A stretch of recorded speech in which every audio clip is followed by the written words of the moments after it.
ఆస్ట్రేలియాలోని సిడ్నీలో ఇటీవల జరిగిన తీవ్రవాద దాడి, అక్కడ యూదులు హాలిడే జరుపుకుంటుంటే ఇద్దరు అటాక్ చేసి 15 మందిని చంపారు. సో దీంతో ఇప్పుడు చర్చ మొదలైంది. ఇస్లామిక్ స్టేట్ మళ్ళీ ఉధృత రూపం దాల్చనుందా?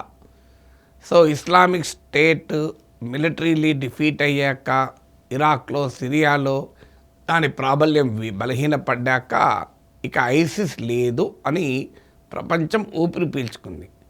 కానీ సిడ్నీలో జరిగిన ఇన్సిడెంట్ తర్వాత మళ్ళీ డౌట్ వస్తోంది ప్రపంచానికి, ఇస్లామిక్ స్టేట్ ఏమైనా రివైవ్ అవుతుందా అని.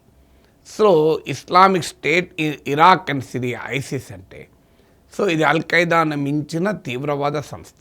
దీనికి అనుమానం రావటానికి కారణం ఏంటి అంటే, ఆస్ట్రేలియాలో జరిగిన ఇన్సిడెంట్ను ప్రైజ్ చేస్తూ, దానికి ప్రశంసిస్తూ ఐసిస్ ప్రాపగండా మొదలుపెట్టింది. అయితే ఇప్పటి వరకు ఈ సిడ్నీలో కాల్పులు జరిపిన వారికి ఐసిస్తో ప్రత్యక్ష సంబంధాలున్నట్లు ఎక్కడా ఎవరు ఐసిస్ చెప్పలేదు, ఎవరు అనడం లేదు. కానీ ఆ చర్యను ఐసిస్ స్వాగతించింది. దానికి తోడు ఈ ఘటనకు పాల్పడిన, ఈ గన్ షూటింగ్కు పాల్పడిన వారు సదరన్ ఫిలిప్పీన్స్లోని ఒక ప్రాంతానికి వెళ్ళి వచ్చారు ఇటీవల అని ఇంటెలిజెన్స్ వర్గాలు చెప్తున్నాయి. అక్కడ ఐసిస్ వారితో ట్రైనింగ్ పొందకపోవచ్చు.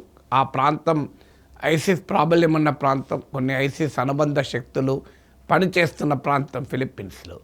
అయితే అక్కడ ఐసిస్ తీవ్రవాదుల చేత ప్రత్యక్ష శిక్షణ, మిలిటరీ ట్రైనింగ్ ఏం పొందకపోవచ్చు. కానీ ఐసిస్ ఇస్లామిక్ రాడికల్ రిలీజియస్ లీడర్స్తో బహుశా వీళ్ళు కలిసి ఉండవచ్చు ఈ అటాకర్స్ అని అనుమానం. అయితే అధికారికంగా ఐసిస్ క్లెయిమ్ చేసుకోలేదు. ఈవెన్ అధికారులు కూడా ఇది ఐసిస్ పని అని ఏమీ చెప్పడం లేదు. కానీ ISIS ideological influence, radical Islamic ఇన్ఫ్లుయెన్స్తో ఈ పని చేసి ఉండవచ్చు అనేది ఇప్పటికైతే వస్తున్న అనుమానాలు. ఆస్ట్రేలియాలోని సిడ్నీలో జరిగిన అటాక్ ప్రపంచంలోని ఇతర దేశాలలో జరిగిన దాడులకు కూడా ఆ ప్యాటర్న్ మనకు కనబడుతుంది. అక్టోబర్ 2025లోనే మాంచెస్టర్లో సిరియన్ బార్న్ బ్రిటిష్ సిటిజన్, అక్కడ జూయిష్ కాంగ్రిగేషన్ అవుతుంటే, యూదుల మతపరమైన సమావేశం జరుగుతుంటే తన కారును పైకి పంపించి దాడికి పాల్పడ్డాడు. సో అలాగే మీకు నవంబర్లో పోలాండ్ అధికారులు ఒక లా స్టూడెంట్ అరెస్ట్ చేశారు. సో ఇతను ఐసిస్ ప్రభావంతో క్రిస్టియన్ మార్కెట్ పైన దాడికి ప్రణాళికలు రచించాడని పోలాండ్ అధికారులు ఆరోపించారు. ఇక డిసెంబర్ బిగినింగ్లోనే మీకు సిరియాలో ఐసిస్ ఆపరేటివ్స్ జరిపిన దాడిలో ఇద్దరు అమెరికన్ పౌరులు, వారికి హెల్ప్ చేస్తున్న అనువాదకుడు, ఇంటర్ప్రిటర్ కూడా చనిపోయాడు. ఇది ఐసిస్ వారు జరిపిన దాడిగానే పరిగణించారు.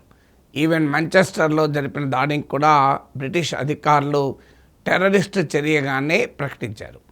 అలాగే ఇటీవల రిపోర్ట్స్ కూడా వచ్చాయి, ఆఫ్ఘనిస్తాన్లో పనిచేసే ఐసిస్ ఇన్ఫ్లుయెన్స్ ఆర్గనైజేషన్ను ఐసిస్ ఖొరసాన్ అంటారు.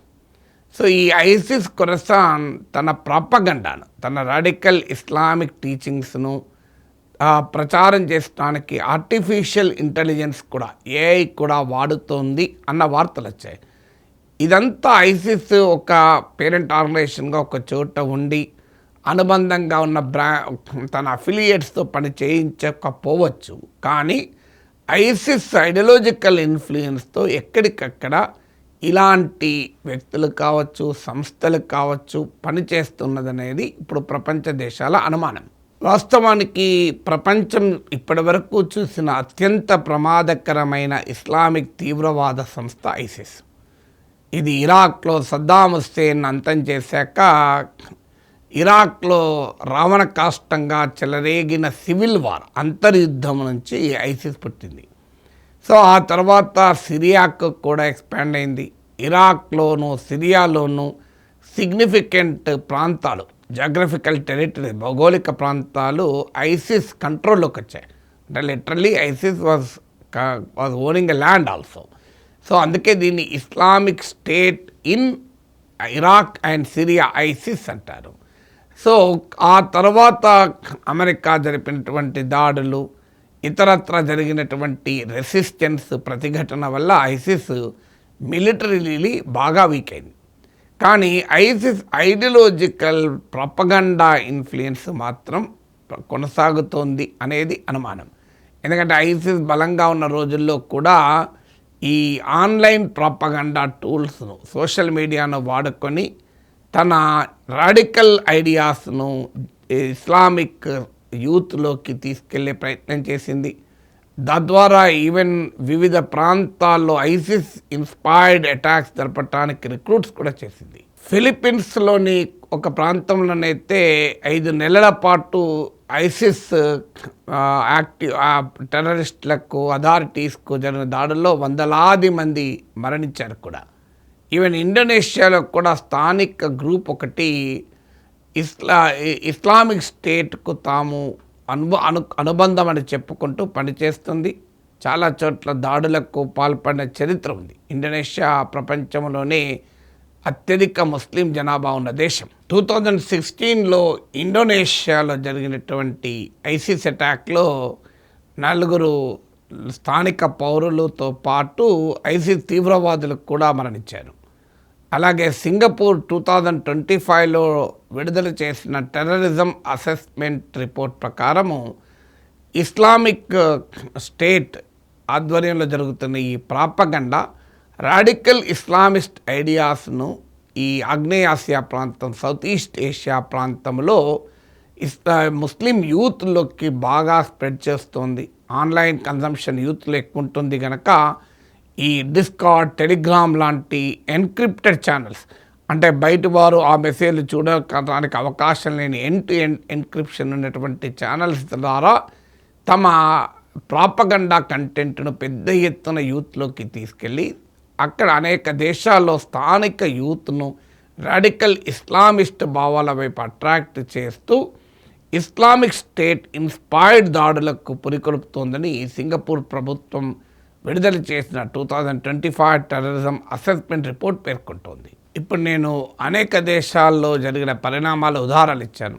Australia, UK, Poland, Syria, Afghanistan, Indonesia, Philippines, Singapore, ఇలా చాలా దేశాల్లో జరుగుతున్న పరిణామాల్ని మనం గమనిస్తే అర్థమవుతుంది ఏంటి, ఇస్లామిక్ స్టేట్ గ్రౌండ్ పైన లేదు. క్షేత్రస్థాయిలో కొన్ని గతంలో లాగా ఇరాక్లో, సిరియాలో కొన్ని జాగ్రఫికల్ టెరిటరీస్, భౌగోళిక ప్రాంతాలను తమ చేతిలో పెట్టుకొని అధికారాన్ని చెలాయించిన పరిస్థితి లేదు. ఆ మాటకొస్తే ఒక ఫిజికల్ స్ట్రక్చర్ కూడా, అంటే ఒక జైష్ మహమ్మద్ లాగానో మీకు లేదు, లష్కర్ ఈ తోయిబా లాగానో దానికో నాయకుడు, దానికో స్ట్రక్చర్ కూడా లేదు. ఇప్పుడు ఐసిస్కు నెట్వర్క్ కూడా లేదు. కానీ ఐసిస్ అనే Islamic radical ideology, ISIS inspired ideology మాత్రం పెద్ద ఎత్తున డీసెంట్రలైజ్గా ప్రపంచవ్యాప్తంగా ఆ కంటెంట్ ఐడియా స్ప్రెడ్ అవుతున్నాయి. దానికి అనేక రకాల మార్గాల్లో స్ప్రెడ్ అవుతున్నాయి. ముఖ్యంగా వివిధ దేశాల్లో ఉన్న సోషల్ టెన్షన్స్ను, అక్కడున్న పరిస్థితుల్ని ఎక్స్ప్లాయిట్ చేస్తున్నారు. స్థానిక భాషల్లో కూడా, అక్కడ లోకల్ లాంగ్వేజెస్లో కూడా ఐసిస్ ప్రాపగండా మెటీరియల్ వెళ్తోంది. అలాగే అక్కడ యూత్లో ఆన్లైన్ డిజిటల్ కన్సంప్షన్ ఎక్కువ ఉంటుంది కనుక ఐసిస్ ఐడియాలజీని స్ప్రెడ్ చేసే వాళ్ళు డిజిటల్ ఫస్ట్ స్ట్రాటజీని అనుసరిస్తున్నారు. ఎండ్ టు ఎండ్ ఎన్క్రిప్షన్ ఉన్న టెలిగ్రామ్, డిస్కార్డ్ లాంటి ఛానల్స్ను వాడుతూనే అధికారుల కప్పి పనిచేస్తున్నారు. సో ఇప్పుడు ఇజ్రాయిల్ గాజా పైన జరుపుతున్న మారణ హోమం కావచ్చు, ఇలాంటి పరిణామాల వల్ల చాలా అసంతృప్తి చెందుతున్నటువంటి ముస్లిం యూత్ను ఐసిస్ ఐడియాలజీ ఈ తన ప్రాపగండాతో అట్రాక్ట్ చేస్తుంది. సో అందువల్ల అప్పుడు ఆ తాలిబాన్ లాంటి వాళ్ళు కూడా అంత రాడికల్ ఎలిమెంట్స్ కాదు అనేది ఐసిస్ వాదన. సో ఇలా స్థానికంగా ఉండేటువంటి పరిస్థితుల్ని తనకు అనుకూలంగా మలచుకుంటూ ఐసిస్ ఐడియాలజీ స్ప్రెడ్ అవుతుంది. అంటే ఇప్పటికిప్పుడు ఫిజికల్ ఎగ్జిస్టెన్స్ లేకపోవచ్చు, ఇప్పటికిప్పుడు ఒక ఫార్మల్ ఆర్గనైజేషనల్ స్ట్రక్చర్ లేకపోవచ్చు, కానీ ఈ ఐడియాలజీ స్ప్రెడ్ కావడం అనేది ఎన్నడో ఒక రోజు ఇదొక సారవంతమైన నేలగా, ఫెర్టైల్ ల్యాండ్గా ఐసిస్ రివైవల్కు ఉపయోగపడే ప్రమాదం ఉంది. అందువల్ల ఐసిస్ అనేది ఇప్పుడు still the threat of ISIS, at least in the ideological arena, ఆలోచన రంగంలోనైనా ఆ ప్రమాదం ఇంకా బలంగా ఉంది. అది ఎన్నడో ఒక్కరోజు సారవంతమైన పరిస్థితుల్లో ఫెర్టైల్ కండిషన్స్ ఉపయోగించుకొని తిరిగి అదొక రూపాన్ని సంతరించుకొని మానవాళికి ప్రమాదంగా పరిణమించే అవకాశాన్ని కొట్టిపారేలేం.